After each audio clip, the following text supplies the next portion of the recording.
Bullying isn't always loud and forceful, and bullies are not always people who knock you down and take your stuff by force.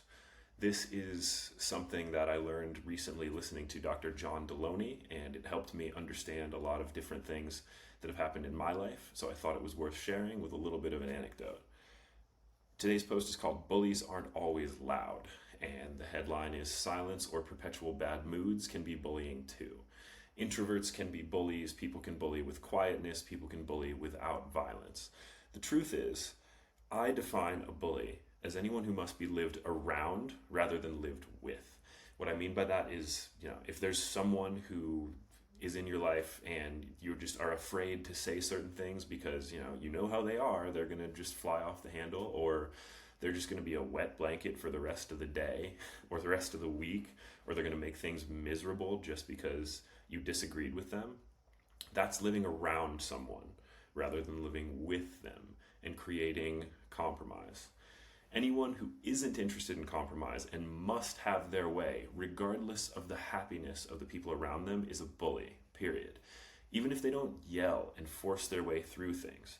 Bullies can be quiet too, and I actually think that in our culture, this might be the more common way of bullying.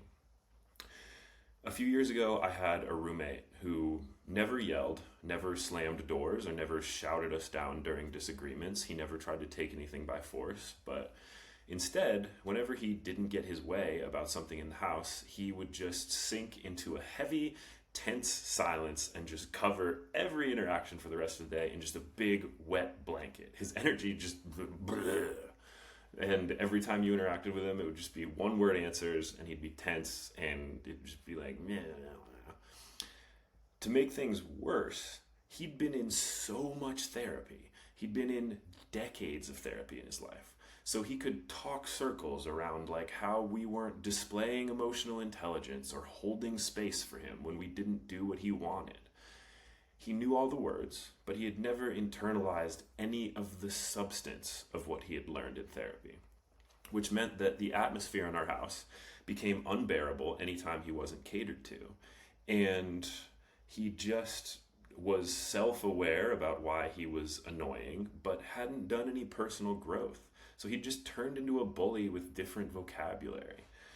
Thankfully, he was easy to ignore most of the time and was annoying, not abusive. But my heart goes out to anyone in a much worse situation, and I want you to know their behavior is not okay and that you're right to feel uncomfortable. I hope that you don't feel stuck, and I hope that you know that people worthy of your time and attention would want to compromise with you.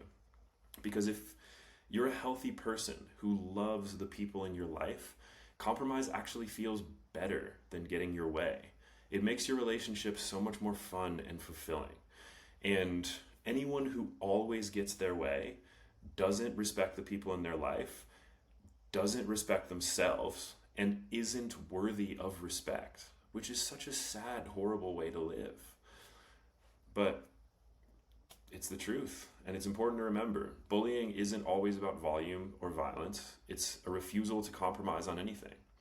If life always has to bend to someone in your life, or else, you're living with a bully. Anyone who must be lived around rather than lived with is a bully and is not worthy of respect, which, to be very clear, does not mean they're unredeemable, just unworthy of respect with their current attitudes and actions.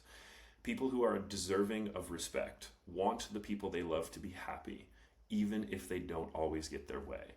And I hope and pray that you find those people in your life. And I really hope that if you're in a situation with someone who is just uninterested in compromise and just completely covers every situation in which they don't get their way with just a giant gray cloud, that you either help them work through that attitude or find better people. That is it for the Modern Myth Maker this week, and thank you for tuning in.